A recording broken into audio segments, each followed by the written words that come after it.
Influenceuse ou entrepreneur? C'est quoi la différence? Aujourd'hui, j'ai le plaisir d'accueillir dans le podcast une influenceuse et pas n'importe laquelle. Une femme incroyable que j'ai eu la chance de rencontrer à l'occasion du marché de la mode vintage. On devait être en 2012. C'était à l'époque une étudiante et moi, j'étais une blogueuse invitée. Autant vous dire que depuis, ça a beaucoup changé. D'étudiante, elle est devenue en effet influenceuse grande taille.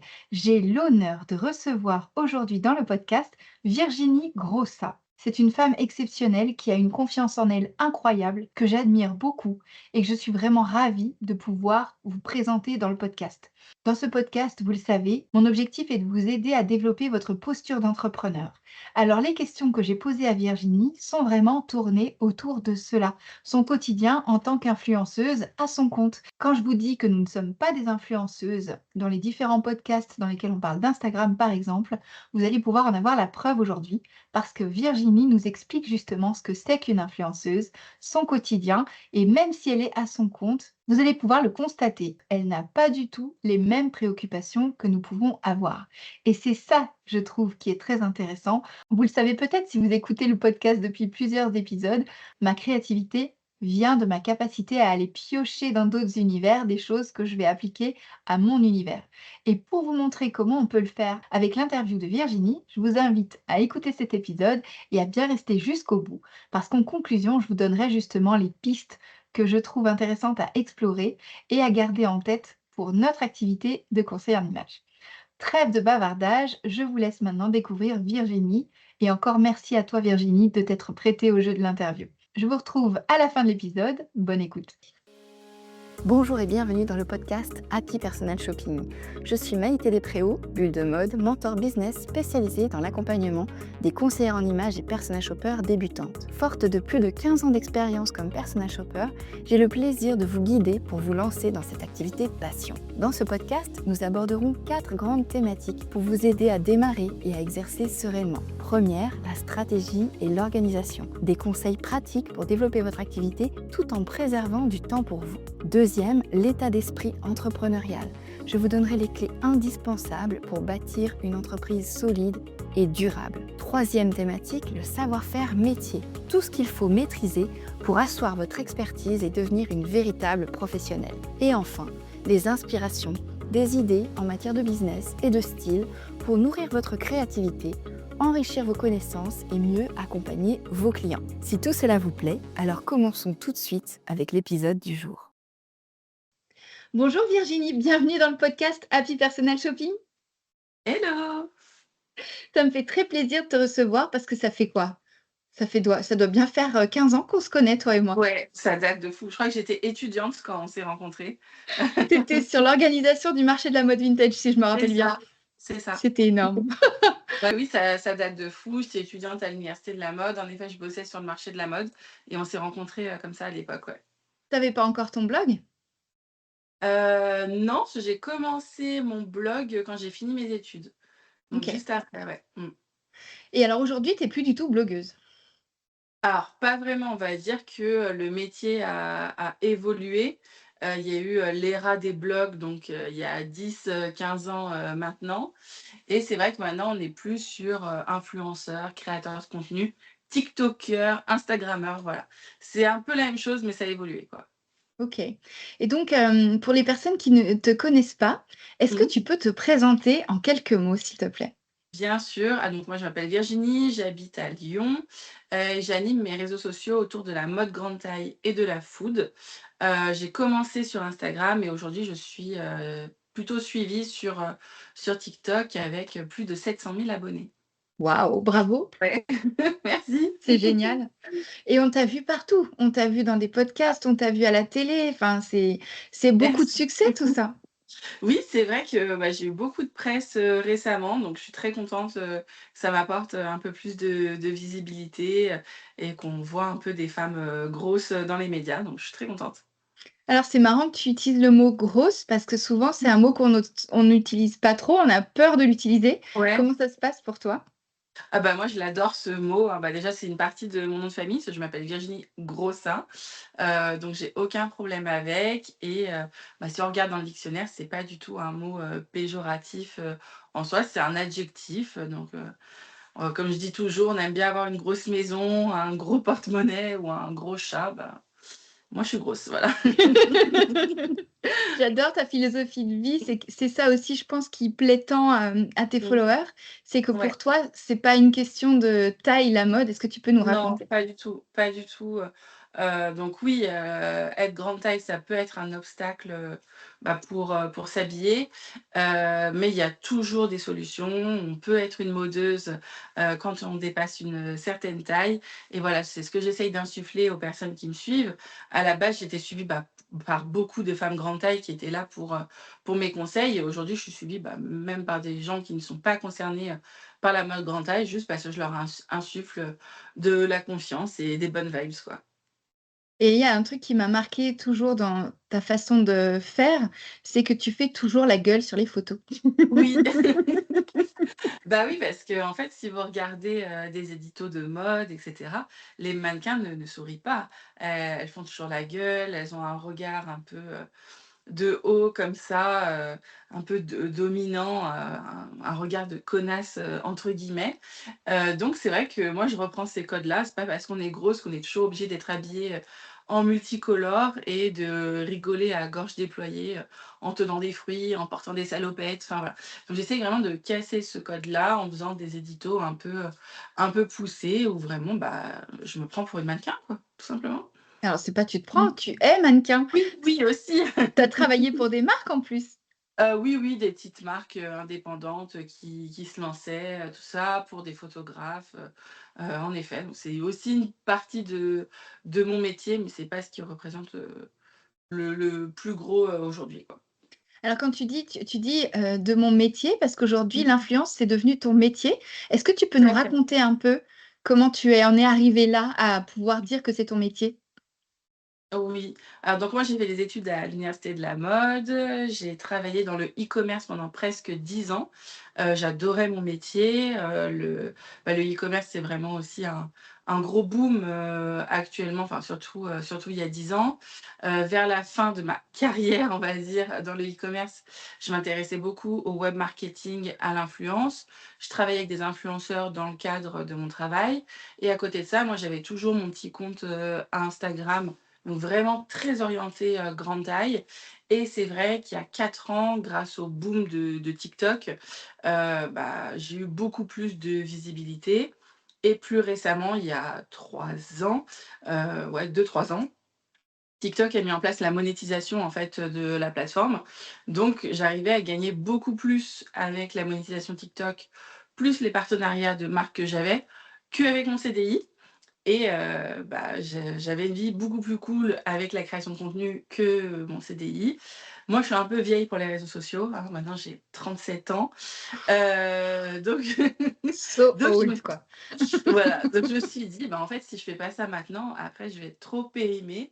J'ai un diplôme, j'ai de l'expérience, je me lance à fond, dedans. Si ça va pas, bah, je retournerai, au métier, que je faisais et au final, bah, j'ai pas eu besoin de retourner, en arrière. Je regrette même de pas l'avoir fait avant, et je suis très heureuse et épanouie, aujourd'hui dans ce métier. Bah, en tout cas, félicitations parce que tu le portes Merci. super bien et Merci. c'est rare. Enfin, moi, je suis très honorée de t'avoir aujourd'hui dans le podcast, comme je le disais au début, parce qu'une des réussites comme la tienne, de pouvoir la voir «de près» entre guillemets, parce Ah que je bah, tu suis as tout vécu lyonnaise. toi, hein. Heu, c'est Tu as tout et vu. c'est vraiment chouette, je trouve et pour moi, c'est vraiment une chance de t'avoir aujourd'hui, donc merci d'être avec nous pour ça. Bah, merci à toi. Et pour les personnes qui nous écoutent, comme tu le sais, Happy Personal Shopping s'adresse énormément aux, conseillères en images qui Mmh. ont en même temps cette vocation mode et en même temps cette vocation de gagner leur vie avec une activité passion et je Mmh. crois que c'est en ça qu'on peut faire des points communs. Est-ce que Bien tu sûr. peux nous parler de vraiment ta casquette d'entrepreneur? Comment ça se passe l'entrepreneuriat pour toi? Franchement, moi, je vais essayer de rassurer les gens. On est en France dans un système qui est quand même assez, assez encadré, avec beaucoup d'aide. Si aujourd'hui vous avez un métier dans lequel vous n'êtes pas épanoui, il y a plein de possibilités en fait. Enfin moi quand j'ai quitté mon job, je l'ai pas quitté, comme ça sans parachute, en me disant: «Advienne que pourra». J'ai pu faire un licenciement à l'amiable, avec un chômage pendant 2 ans. Mon ac j'ai On m'a aidé à monter mon activité à côté. Je déclarais mon chiffre d'affaires. Si j'avais des mois où mon chiffre d'affaires n'était pas suffisant pour mes besoins quotidiens, j'avais, Pôle emploi, enfin France Travail maintenant, qui complétait. Donc en fait, enfin, je trouve que c'est dommage aujourd'hui de se priver de tenter l'expérience parce qu'en fait, on a des possibilités, administratives et sociales qui nous permettent, de le faire. Moi au final ce gap, j'ai jamais, pratiquement jamais touché 1 € de France Travail après, mais ça m'a permis d'avoir cette tranquillité d'esprit en me disant: «Bah, en fait pendant au moins 2 ans, j'ai une soupape, j'ai une sécurité, derrière et je regrette pas du tout, quoi». Et alors pour le coup, tu parles de soupape, donc quand on est salarié, on a effectivement cette, soupape Ouais. France Travail. Mmh. Aujourd'hui, comment ça se passe par rapport à la gestion de ton chiffre d'affaires? Parce que j'imagine, bah, là, on rentre, à l'époque où on enregistre ce podcast sur la Ouais, période du mois d'août. bien Il y a sûr. moins de choses qui se passent. Comment tu Oui. gères? Alors là, ouais, faut être aussi raisonnable. Faut pas vivre non plus au jour le jour. C'est connu de tous que la France s'arrête au mois d'août, dans partout, à la poste comme chez les influenceurs. Oui, par exemple, j'ai fait un très bon mois de juin et ben, j'ai pas fait, la folle non plus. Je me suis dit: «Attention, tu as pas signé de collab, pour le mois d'août». Enfin, j'ai qu'une seule collab sur le mois d'août, plus, ma monétisation et cetera, enfin, mon truc de base. Donc je sais que, l'été, c'est une période où je dois faire, plus attention. Mais après, je sais que septembre, octobre, novembre, voilà, décembre, janvier, les soldes, enfin bref. Après on va rentrer dans une, grosse période d'activité. Donc oui, c'est pas parce que vous êtes indépendant, que c'est la fête, c'est pas parce que je suis indépendante que je me lève à 11 heures le matin, non plus. J'ai vraiment des plannings, comme quand j'étais salariée en entreprise, avec des missions et des objectifs, chaque jour, un planning, à tenir. Aujourd'hui, j'ai plus un patron, mais j'ai même plusieurs patrons. Mon patron, c'est TikTok, où je suis obligée, d'avoir une certaine rentabilité, fournir 1 à 3 vidéos, par jour, ce qui est énorme. Mes autres clients, ça va être des marques ou des restaurateurs, parfois, où j'ai des briefs, où je dois faire des rendus à certains moments. Donc voilà, c'est pas la fête non plus, d'être indépendant, mais je préfère ma vie maintenant que ma vie quand j'étais, salariée, en CDI quand même. Ce que tu veux dire, c'est que finalement, le fait de dire: «Voilà, je suis influenceuse», ça veut pas dire que tu fais tout comme ça, sans réfléchir, c'est qu'il y a tout un travail Ah non, derrière. non. Non, non, non, oui, c'est vraiment, il y a vraiment beaucoup de travail. Je pense à toutes mes vidéos, je mets un point d'honneur. C'est vrai qu'on peut avoir, par exemple, cette image de l'influenceuse, je sais pas, qui fait des fautes d'orthographe, qui sait pas parler et compagnie. Moi, mes contenus, notamment sur TikTok, enfin, tous les textes, c'est moi qui les écris. Je parle bien français, enfin, voilà. Il y a un travail de SEO, donc un travail sur les keywords, qu'il Les faut mettre en mots-clés. avant pour, voilà, les mots-clés pour percer et cetera. Il y a un algorithme à respecter, je fais pas n'importe quoi non plus, je poste pas à n'importe quelle heure. Enfin voilà, il y a quand même une strate, à respecter, je le fais. Et concrètement, comment est-ce que tu organises ton travail? Tu parlais d'un planning. Est-ce Ouais. que enfin, toi alors pour le coup, la bête noire des personnes qui nous écoutent, c'est la création de contenu. Toi, Mmh. c'est devenu ton métier. Donc comment est-ce que tu fais pour avoir tout le temps des idées, pour pouvoir t'organiser sur la production? Est-ce que tu peux nous dire un peu les coulisses? Alors, c'est vrai que les idées, je les cherche pas forcément. Je regarde beaucoup, ce qui se fait, à l'étranger, je repère des trends et cetera. Je me dis: «Ah bah, cette trend-là, je peux l'adapter à mon contenu». Donc en fait, j'ai une note dans mon iPhone avec tous les trucs que je veux faire. Si je vois un nouvel établissement, un truc sympa à Lyon, je me le note. Je reçois aussi beaucoup d'invitations, donc je regarde par rapport aux invitations, ce que j'ai reçu, ce qui peut m'intéresser, ce que je peux faire et je me planifie tout ça. Après, dans le mois, c'est vrai que alors en grosse période, là, l'été, c'est pas le cas, mais je vais entre 2 à 4 fois par mois à Paris, pour des événements et cetera. Et les gens, ça les intéresse beaucoup, un peu les backstage, les rendez-vous que je peux avoir aussi sur place. Donc c'est vrai que les idées, j'ai pas Bah, j'ai pas trop de difficultés, à en avoir. Je pense qu'il faut vraiment être très connecté avec tout ce qui se passe, autour de nous et être un peu créatif en se disant: «Bah, voilà, je vois une trend, c'est pas parce que c'est une trend, sport ou musique que je peux pas l'adapter aussi, à mon contenu». Donc avoir un peu, ouais, cette vivacité d'esprit en disant: «Ah ouais, ça, je peux le détourner, comme ça peut être sympa». Et après, j'ai aussi des moments où je tourne beaucoup de vidéos. Là, par exemple, j'ai tourné beaucoup, beaucoup de choses et là, bah, justement, c'est plus calme, fin juillet, début août où, bah, tu vois, aujourd'hui, je reste à la maison et je fais du montage, des mails, de la facturation, enfin des trucs, voilà, parce qu'en fait, c'est pas que la vie de star aussi, c'est la vie, en pyjama à la maison, où, bah, c'est du montage, j'ai mon petit micro, voix off, et voilà, c'est ça aussi, en fait, tu les 2. Dans la même semaine, je peux être, à l'étranger, faire un défilé et être en pyjama le vendredi. Voilà. Donc tu gères semaine après semaine ou est-ce que tu te dis: «Le lundi, je fais ça, le mardi, je fais ça»? Non, mes semaines se ressemblent pas du tout, donc je peux pas me dire, tel jour c'est mon jour off, tel jour c'est la compta. Voilà, je sais que dans le mois, j'ai tout ça à faire et je répartis, bah, selon, mes rendez-vous, et selon le temps que je peux avoir. OK. Et alors aujourd'hui, tu fais tout toute seule, ça veut dire? Oui, alors ouais, je fais tout toute seule. J'ai déjà été approchée par des agences. Mais ça matche pas avec mon profil.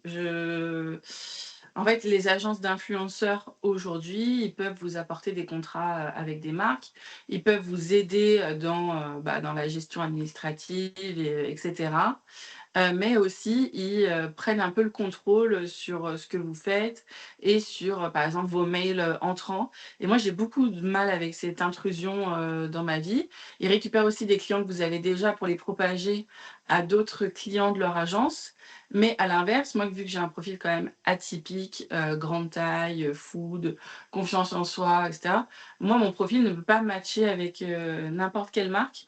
Donc j'y trouvais pas spécialement, d'intérêt, voilà, j'ai même eu l'impression de m'être fait un peu arnaquer, j'ai donné mon carnet d'adresses, mais en retour, j'ai rien eu, où on me proposait des collaborations pour des coques de téléphone, enfin, je m'en fiche, en fait, Tu veux donc dire que voilà, tu j'ai payes pas ton tenté. loyer en coque de téléphone? Non, non, non, pas du tout et surtout, enfin, je pense que mes abonnés en ont rien à faire, des coques de téléphone. Mais oui, certes, la coque de téléphone, c'est un produit, peu importe ta taille que tu utilises, mais voilà, enfin, moi, voilà, ça a pas matché avec ma façon de faire donc oui, c'est beaucoup d'organisation, et voilà, par exemple, j'essaye enfin, mes charges et tout, je paye rien en retard parce que, enfin, j'ai un programme, je le suis, il y a pas de place pour, bah, pour la liberté, enfin, je sais pas comment dire. Il y a pas de place pour le comment je pourrais dire? Heu, je suis très stricte, en tout cas, dans mon organisation, parce que vu que je suis toute seule, voilà, je peux compter que sur moi-même.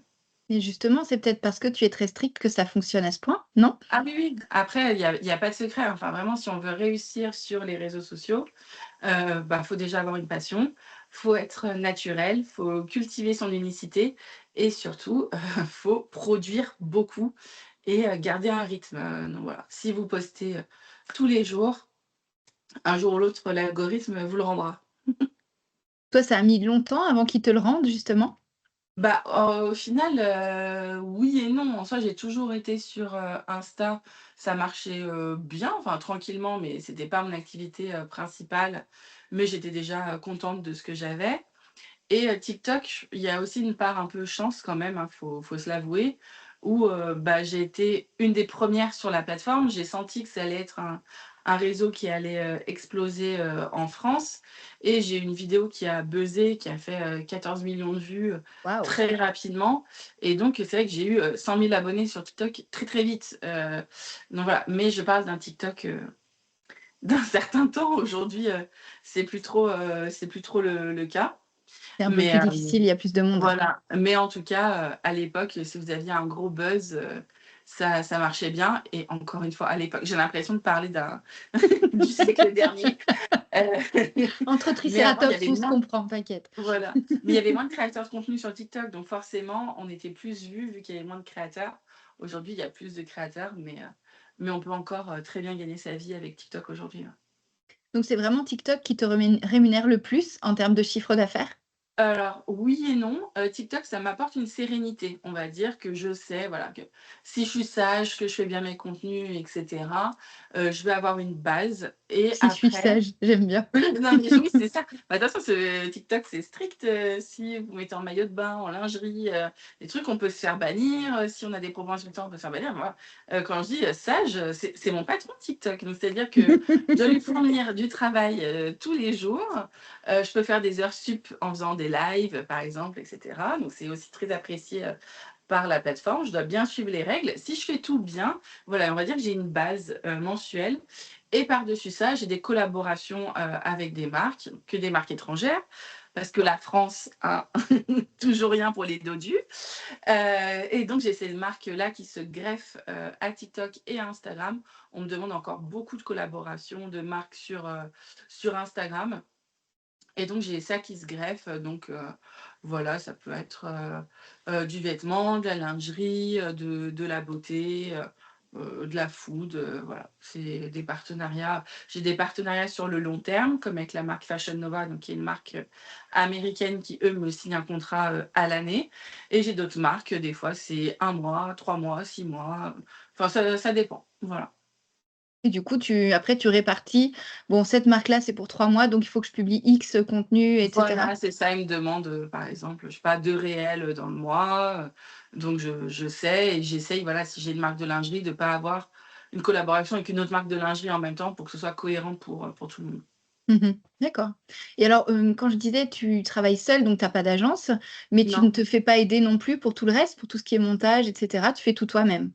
Alors, non, quand même pas. On va dire qu'il y a beaucoup de contenu que je fais toute seule. J'ai mon trépied, j'ai mes lumières, j'ai mon iPhone. Je fais mes montages moi-même, mes voix moi-même.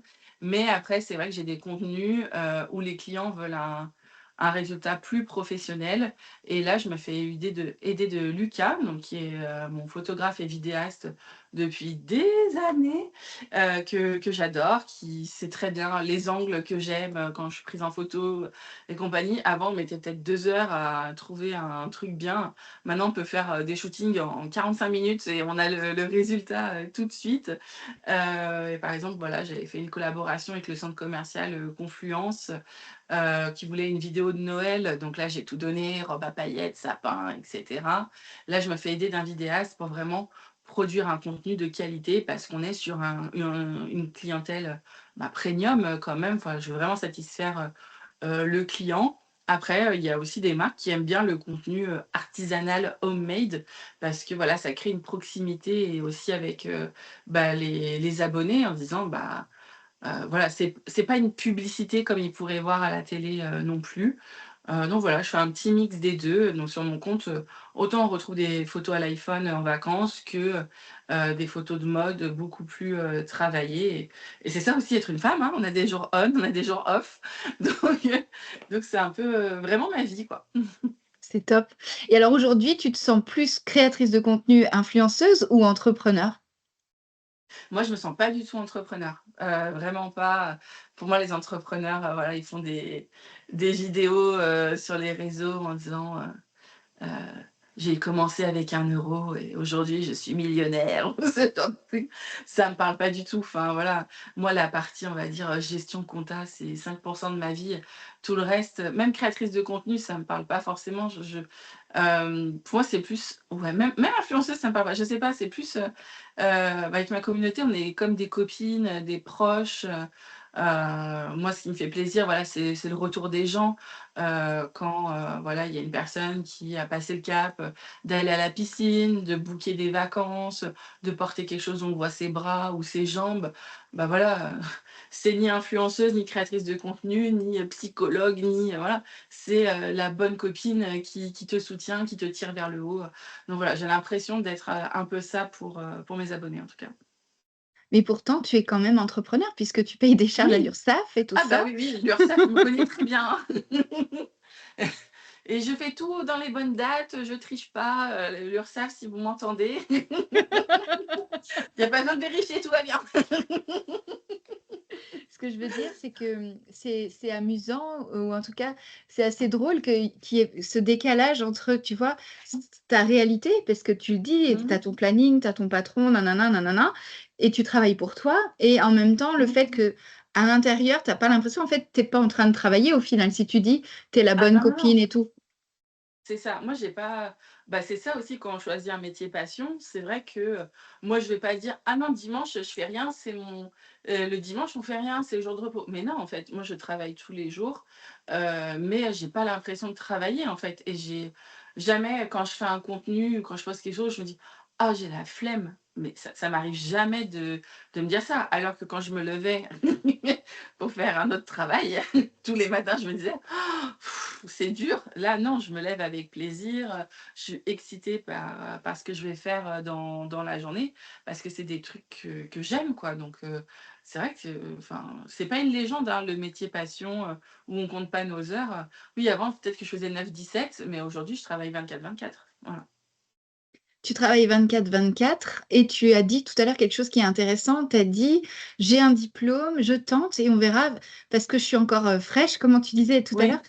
et parce que comment tu vois l'avenir justement? Comment est-ce que tu vois parce que ton «business model» entre guillemets aujourd'hui, c'est Mmh. donc TikTok, c'est ton revenu de base, on a bien compris Oui. et ensuite tu rajoutes Ne parle de rien. Instagram et les collabs et comment tu vois l'avenir?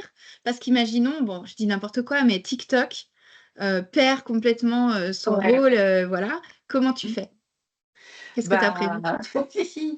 après on est dans un monde où, voilà, TikTok, il y a 5 ans, ça existait pas. Ça se trouve, il va y avoir une nouvelle appli, un jour qui va concurrencer TikTok, bah, peut-être que j'irai dessus et si les influenceurs, c'est mort, bah, tant pis, hein.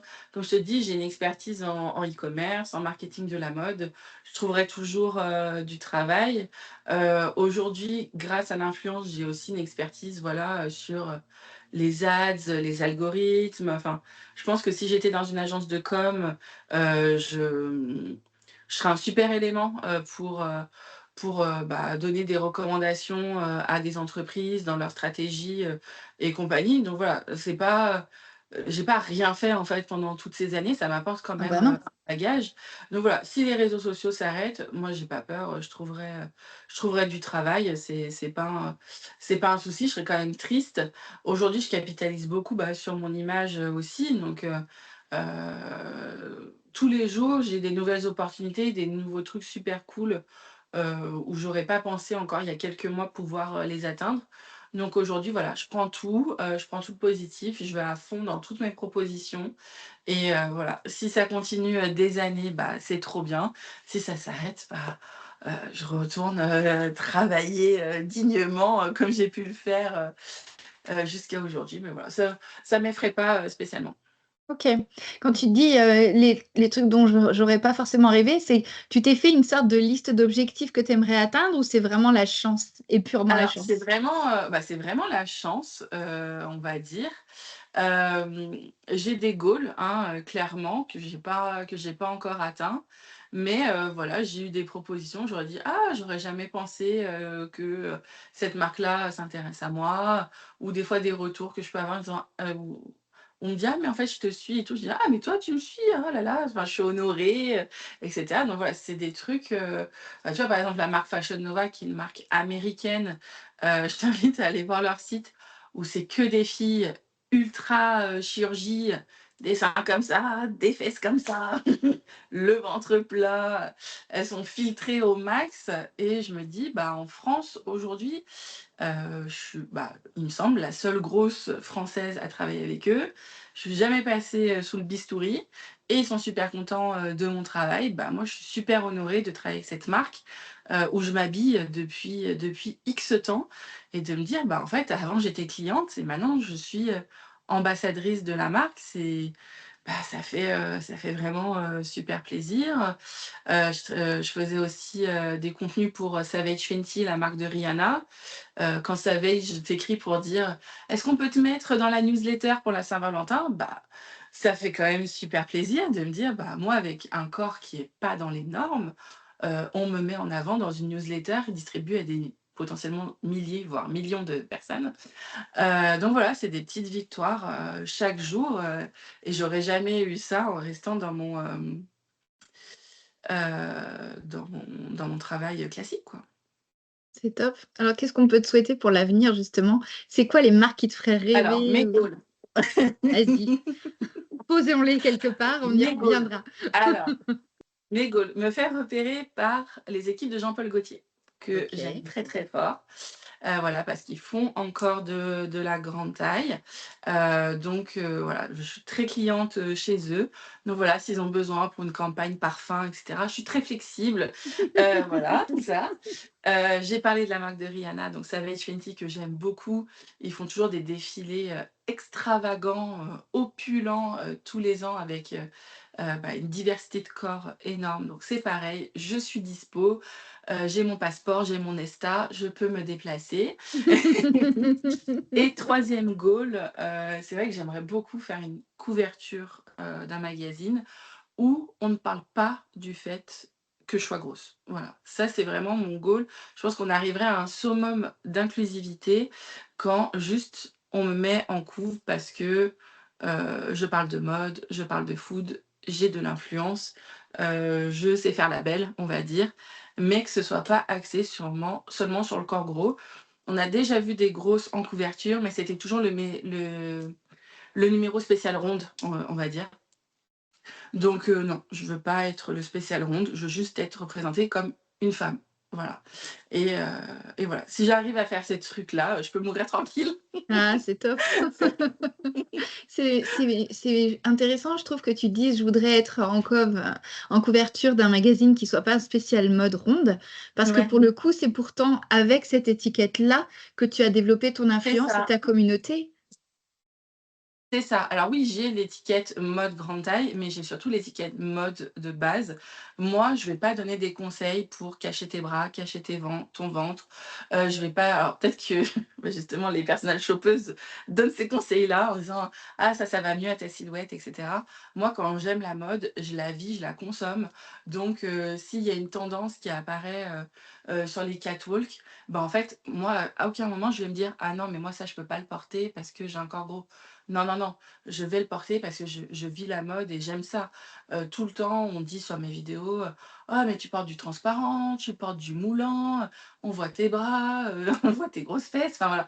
Mais oui, parce que moi j'aime mon corps, j'aime le mettre en avant. C'est pas pour moi le vêtement, il est pas là pour, me cacher ou faire croire que, en fait dessous c'est pas vraiment comme ça. Si, si, c'est comme ça. Moi, j'ai de la cellulite, bah oui, c'est évident, hein, enfin, je vais pas le cacher. Moi, la mode, elle est pas faite pour me cacher, elle est faite pour me glamouriser, me sentir puissante. Donc avant tout, moi, je suis mode, grande taille par, la suite, mais je suis surtout mode, dès le départ, quoi. Est-ce que cette force de caractère que tu as et l'humour que tu as vis-à-vis de ton corps et de la Ouais. façon dont le monde le perçoit, tu l'avais déjà jeune ou c'est une construction? Alors, je l'ai toujours eu, moins qu'aujourd'hui, parce que chaque jour, j'ai l'impression d'être encore plus forte que la veille. Mais voilà, moi j'ai la chance d'avoir toujours été, grosse, d'être née dans une famille de gros. Je reçois beaucoup de témoignages de personnes, voilà, qui après une grossesse ont pris, 30 kilogrammes, et ne savent pas, comment gérer leur corps. Je reçois des témoignages de personnes qui sont la seule grosse dans leur famille et tout le monde se met sur elle pour lui dire: «Il faut mincir, il faut faire ça, machin et cetera». Voilà, moi j'ai pas vécu ces tensions, autour de moi, donc je pense que ça m'a aidée à simplement être qui je suis et pas essayer de ressembler à d'autres personnes. Moi, mes semblables me ressemblaient en tout cas. Donc, pour moi, c'était plus les autres où je me disais: «Ouh, ils sont un peu maigres et fragiles». Pour moi, c'était pas moi qui était différente en tout cas. Oui, c'est un autre point de vue au final. Complètement, complètement. Et puis est-ce qu'il y a le côté français aussi peut-être de grossophobie? Parce que tu serais né dans Oui. un autre pays, ce serait peut-être Ah autrement? non, mais, je vois très bien dans les messages que je reçois, je serais née dans d'autres pays, je serais une, déesse vivante et il y aurait des portraits de moi à chaque coin de rue. Donc donc voilà, après c'est culturel, aussi, ouais. C'est Mais vrai qu'on si a tu plus es l'image de la française Inès de la Fressange que moi, quoi. mais par contre, si tu étais né dans un autre pays, est-ce que tu aurais eu ce sens de la mode aussi? Bah, je pense que oui, la mode, enfin, c'est drôle et pas drôle. Enfin, peu importe dans quel pays on est, c'est difficile de s'habiller quand on est grande taille, même dans des pays qui valorisent les corps gros. Donc je pense que oui, j'aurais toujours eu, cette passion. En tout cas, moi, je trouve que ton parcours, il est vraiment très intéressant dans le sens où, comme je disais, enfin, toi, tu as toujours prôné le body positive avant même que ce soit la tendance et la mode. Ouais. Quand je t'ai rencontrée à l'université de la mode, ton look, il détonnait. Enfin, c'était tout le monde te regardait parce que ton look, tu vois? Plus que parce que tes formes ou quoi que ce soit Oui, c'est ça et aussi. et vraiment Mmh. et ça, je trouve, c'est un beau message d'espoir aussi, hem, vraiment. Enfin, moi, je le vois comme ça. Alors pour le côté, actuel, en fait, aujourd'hui, il se trouve que tu es créatrice de contenu, mais finalement, tu aurais très bien pu faire et avoir la même influence différemment. Qu'est-ce que tu en penses? Si tu avais pas fait ce métier, tu ferais quoi? Si j'avais pas fait ce métier, j'aurais fait quoi? Bah, oui, en soi, là, j'ai choisi ce métier, mais tu vois, par exemple, avant de bifurquer, à 100 dans l'influence, même quand je travaillais dans le e-commerce, je travaillais pour un site de grande taille pour hommes. Et justement, je cassais les codes aussi sur, la mode homme, grande taille qui est ultra chiante, faut le dire. De toute façon, quand tu es gros et que tu es un homme, soit tu es bûcheron, soit tu es rugbyman, soit tu es Carlos. Il y a pas de il y a pas de d'autre choix. Donc déjà, quand j'étais dans cette société-là, je cassais les codes avec, des campagnes où on mettait en avant, des hommes gros, avec des looks, super actuels, et tout. Donc en fait, là, on va dire que je suis, devant, la caméra, mais je pense que j'aurais été juste derrière la caméra si j'avais pas fait ça. Mais c'est sûr que la grande taille aurait toujours été, dans ma vie parce que tu vois, bah, tu dis que j'étais dans le body positive avant, bah, par exemple, mon mémoire de fin d'études quand c'est connu, c'était justement, cette influence, body positive de l'époque, avec les États-Unis qui commençait à influer sur la France. C'était mon mémoire de fin d'études. C'est vrai que j'étais peut-être un peu extrême quand même dans mes looks en étant étudiante, un peu trop très extravertie, mais voilà, c'est quand on est jeune, on tente, des trucs. Mais voilà, j'aurais forcément été, dedans, peu importe le point de vue, quoi.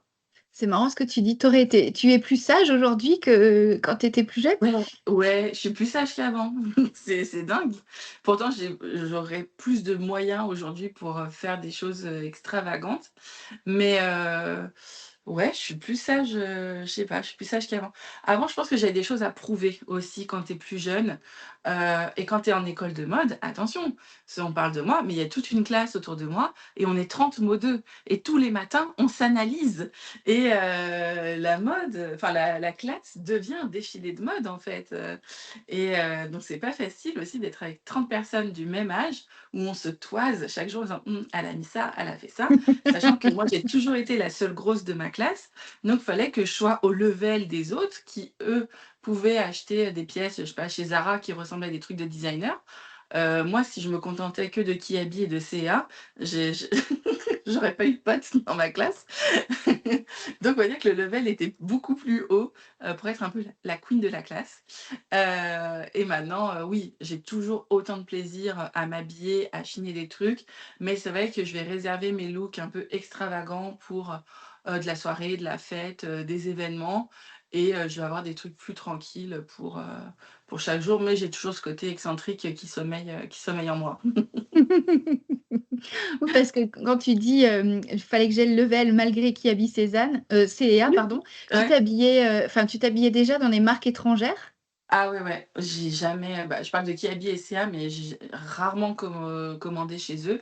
J'ai toujours commandé aux États-Unis ou en Angleterre, même, quand j'étais, déjà étudiante, parce qu'en fait, il y avait que là où je trouvais des pièces, bah, qui me plaisait, hein.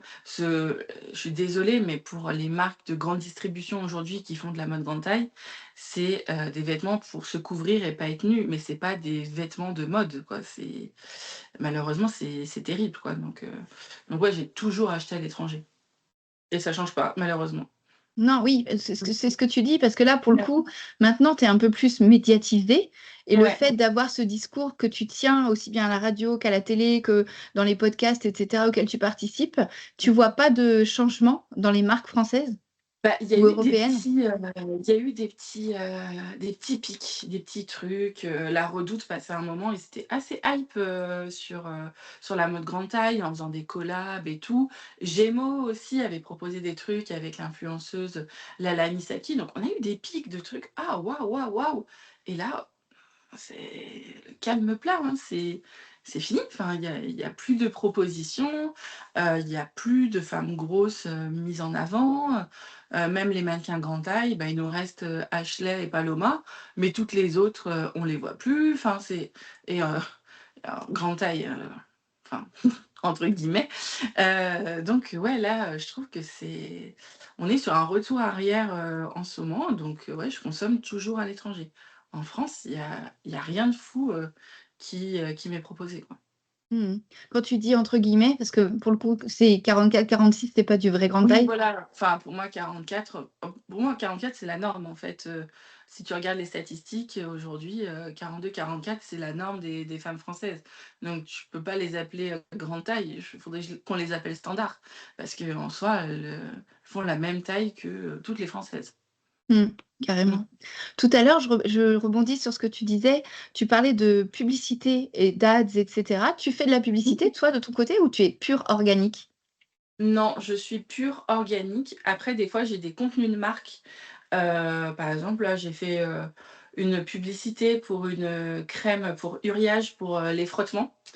C'est vrai que l'été, quand tu as les cuisses qui se touchent, que tu portes un short ou une robe, bah, tu chiales parce que tes cuisses brûlent, sachant que c'est, bah, un problème qui touche les femmes grosses, mais toutes les femmes, en soi.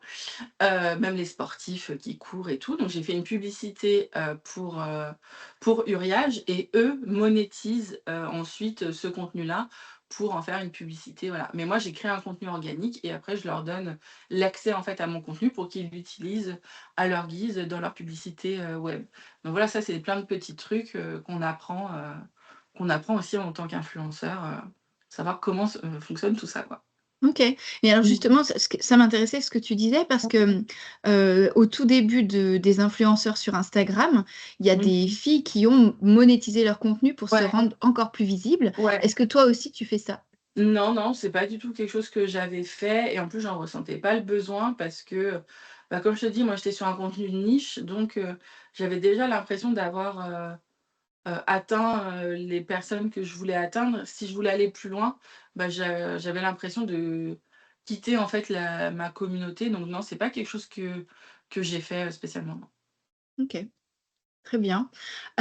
Pour en revenir sur l'entrepreneuriat, aujourd'hui donc, comme on l'a compris, tu te sens pas du tout entrepreneur. C'est ça. Ça fait pourtant 4 ans que tu es, à ton compte. Socialement, ça donne quoi pour toi? Enfin, quand tu te présentes, et cetera, est-ce que l'image des gens a changé depuis que tu es influenceuse grande taille? Ouais, alors les gens qui me connaissaient d'avant, bah, ça a rien changé. Mais c'est vrai que quand, il y a le tour de table, tu sais, chez des amis que tu connais pas et cetera, à une soirée et que tu leur dis que tu fais des TikTok, il y a 2 réactions. Il y a les gens qui te regardent genre: «Oh là là». Ils imaginent que je fais des danses, comme ça, avec des filtres, sur Jason Derulo. Et il y a les autres qui trouvent ça extraordinaire, trop bien, voilà, qui sont impressionnés et tout. Donc voilà, il y a un peu les 2. Après voilà, je les invite à regarder, mon contenu, je danse pas sur TikTok. Non, mais tu traverses des portes. Oui, voilà, c'est ça, ça c'est ma spécialité. Mais alors justement, tu vois, est-ce qu'on peut parler de tes contenus phares? Parce que, Oui, quand on parle de création de contenu, on dit souvent: «Il faut arriver à trouver sa patte à oui, soi», et tu l'as très ouais, bien dit tout à l'heure, tu parlais des trends, qu'il fallait s'inspirer de ce ouais, qui existe ailleurs et de le faire à sa ouais. version, mais tu as quand même des contenus qui sont récurrents. Est-ce que tu peux Oui. nous parler de comment est-ce que tu les as trouvés et pourquoi tu as gardé ceux-là, en fait, par rapport à Alors, tout ce que c'est tu as vraiment testé? le hasard. Donc, il faut savoir que quand moi je suis certifiée sur TikTok, j'ai 700 000 abonnés. Donc, on a des contacts avec TikTok France qui nous donnent aussi des pistes pour réussir sur la plateforme et performer.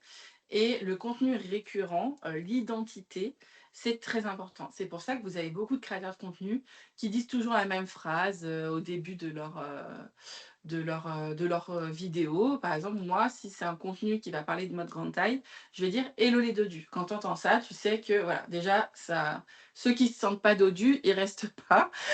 Donc, quand je dis hello les dodus, ça va être un contenu sur de la mode grande taille où je vais présenter des pièces, donner des conseils, etc. Et si c'est un contenu food, vous me verrez toujours arriver dans l'établissement de dos, parce que, mon avantage physique premier sont mes fesses et c'est vrai que, bah, voir une personne grosse rentrer dans un restaurant, c'est devenu quelque chose d'extraordinaire. Alors que, il y a 50 000 autres créateurs food, qui rentrent aussi dans les établissements, mais vu que c'est moi, ça fait parler en disant: «Oh gna gna, me te montre pas comme ça, mon Dieu, elle est énorme, elle va pas passer la porte». Ouais, c'est nul comme réaction, mais en fait, que ce soit, qu'on parle en bien ou en mal de moi, l'essentiel, c'est qu'on parle de moi et en fait, ces réactions-là permettent à mon contenu d'être viral et ensuite de toucher vraiment les personnes que ça intéresse, réellement, qui sont là pour le contenu, pour, ma review gastronomique, de l'établissement. Donc voilà et c'est un code. Donc en fait, les gens savent que tous mes débuts de vidéo, sont comme ça.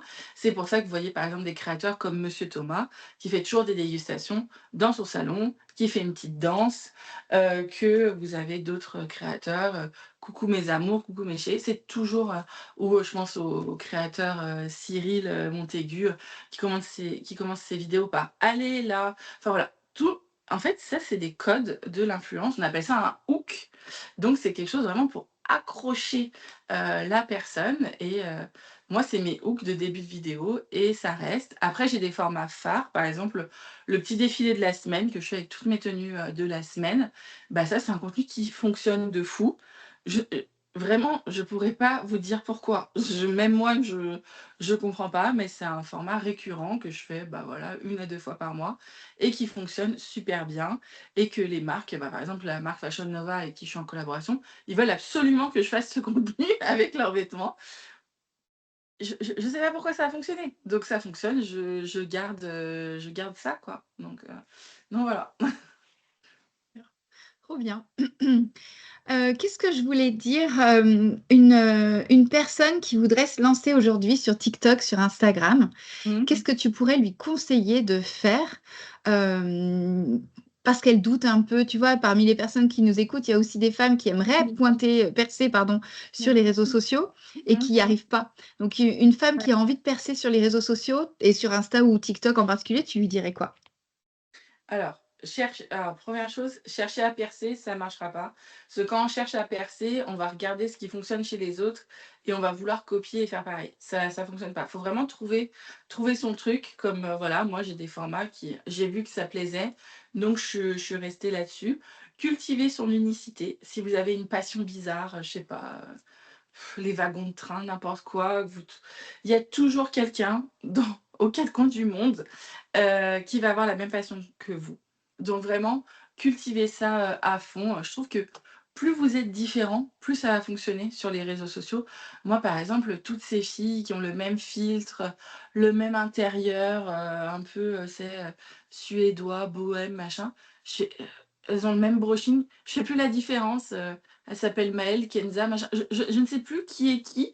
Même quand je les croise à des événements, je les confonds parce que, elles ont toutes le même contenu un peu lisse. Donc si vous êtes différentes, vraiment, cultivez ça parce que c'est vraiment votre force et surtout après être, bah, super, strict dans votre création. Si vous commencez à dire: «Bah, je me fais un challenge, sur 30 jours» ou «Je poste tous les jours», il faut vraiment s'y tenir parce que voilà, tous les algorithmes, que ce soit Instagram ou TikTok, bah, demandent d'être super carrés et faut leur donner à manger, on va dire. Donc voilà, bien être, efficace, et strict, quoi. Génial, merci beaucoup Virginie. Est-ce Merci qu'il à y a toi. est-ce qu'il y a quelque chose que tu veux ajouter, le mot de la fin? Ce serait quoi? Bah, alors je sais que là, on est en train de tourner, au mois de juillet, je ne sais pas quand ce sera posté, mais en tout cas à l'aube des grands jours et des vacances, je dis à tout le monde, bah, d'oser et de vivre sa meilleure vie. Si vous avez envie de manger un churros bouche ouverte devant tout le monde, faites-le. Si vous voulez aller à la piscine, faites-le. Voilà, vivez votre meilleure vie. N'attendez pas d'avoir un corps, «idyllique» entre guillemets pour, vivre, parce que la vie est trop courte. Donc vraiment, osez et vivez votre meilleure vie. Voilà. Génial. Merci beaucoup Virginie. Bah, Merci merci pour à tout ce que toi. tu nous as raconté. C'était passionnant. On a Bah, appris tant plein mieux, de je suis trop choses contente. et c'est trop bien. Je suis trop Merci contente. beaucoup. Merci à toi. Top. Génial. Voilà, c'est terminé. J'espère que cet épisode vous a plu. Et comme promis, ce que je vous propose maintenant, c'est une petite synthèse pour vous montrer comment même un entretien avec une influenceuse qui ne se sent pas du tout entrepreneur peut malgré tout être inspirante pour vous. Premier point à retenir, assumer son unicité comme une force. Comme vous avez pu le constater, Virginie ne se cache pas du tout derrière des filtres ou derrière des normes. Elle cultive son style avec beaucoup d'humour et même le mot grosse fait partie intégrante de son identité, pas seulement parce que c'est le début de son nom de famille. Donc, pour une conseillère en images, ce qui est intéressant à retenir ici, eh bien, tout simplement en évitant de standardiser la réponse que vous allez faire à vos clientes. Tenez compte de qui elles sont, de leurs différences. Ne cherchez pas à les faire entrer dans un moule et encore moins celui de la mode, entre guillemets, et des tendances, parce qu'en effet, vous avez tout intérêt à convaincre vos clientes d'assumer leur style comme une vraie signature et comme un atout de communication. Deuxième point que Virginie nous apprend grâce à cet entretien, c'est le fait de transformer les codes au lieu de les subir. Comme vous l'avez compris, elle détourne les codes de la mode classique, ne pas sourire, poser comme une mannequin, etc., à son profit pour prouver que la mode n'est pas une affaire de taille et en tout cas pas une affaire de taille standard. Et donc ça, c'est très fort pour nous parce qu'en tant que conseillère en images, vous allez pouvoir mettre le paquet sur la réinterprétation des codes pour vos clientes en fonction justement de l'identité que vous avez décidé de révéler avec elles juste avant. Et donc, c'est en vous libérant des clichés, en évitant de dire il faut cacher ceci, il faut estomper cela, que vous allez vraiment pouvoir apporter quelque chose de différent à vos clientes. Loin des standards du conseil en image classique qui va tenter de normer le style des personnes en fonction notamment de leur morphologie. Troisième point, l'organisation et la discipline. Comme vous avez pu l'entendre, Virginie ne laisse rien au hasard. Derrière l'image de fun, elle planifie, elle produit son contenu en continu, elle respecte les algorithmes, elle tient ses deadlines parce que c'est important, elle a des clients elle aussi, et elle gère ses finances avec beaucoup de rigueur en anticipant la saisonnalité de son activité. Donc quand on est conseillère en image, tout simplement en comprenant que la créativité ne suffit pas. Et c'est pour ça que je vous interdis de dire j'ai pas d'idée, je ne poste pas. Non, à partir du moment où vous êtes clair sur la personne que vous voulez aider, cela veut dire que normalement, vous avez des tonnes et des tonnes et des tonnes d'idées. Parce qu'à partir du moment où vous voulez aider la personne que vous avez en tête, vous allez forcément avoir plein de choses à lui dire. Et donc forcément, votre cliente va devenir une mine, une source d'inspiration infinie. Et ça, c'est quelque chose que j'ai découvert, comme je vous le disais récemment. Pour tout vous dire, ça fait même pas 6 mois que je suis maintenant pleinement consciente de qui est ce qu'on appelle le persona, mon avatar. Vraiment, j'insiste. Si vous n'avez pas encore de clarté dans vos offres, c'est tout simplement parce que vous n'avez pas travaillé sur votre client idéal.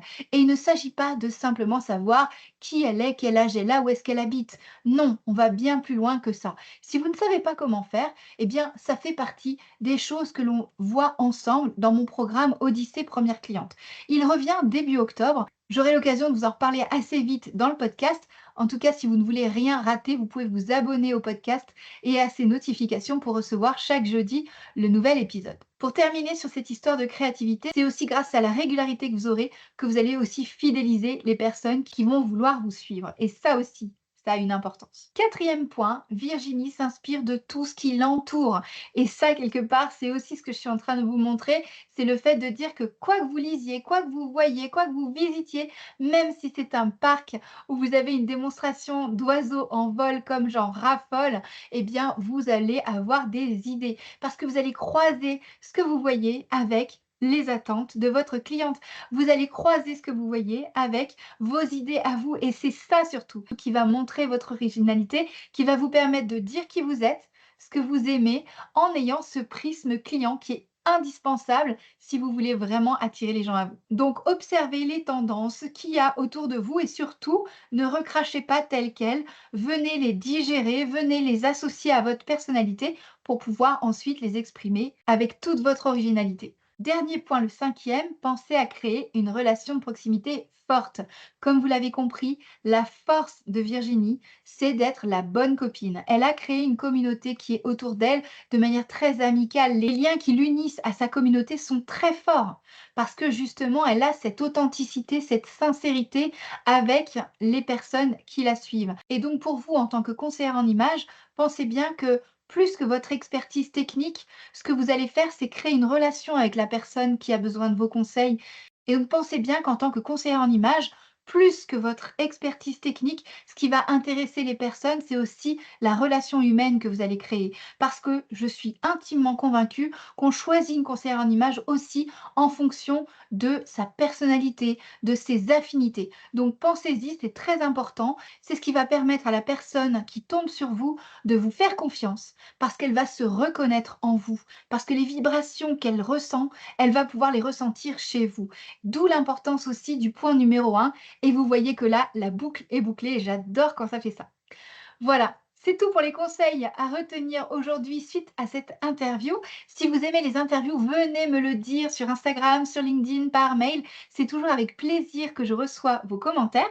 Je voulais aussi en profiter pour remercier toutes les personnes qui m'envoient des messages de soutien au sujet du podcast, justement. Merci à vous. Grâce à vous, le podcast ne cesse de grandir. On a passé la barre des 2700 écoutes et ça continue. Alors merci encore de tout cœur. C'est terminé pour aujourd'hui, mais j'ai le plaisir de vous retrouver dès la semaine prochaine. À jeudi, passez une bonne semaine et encore merci pour votre écoute.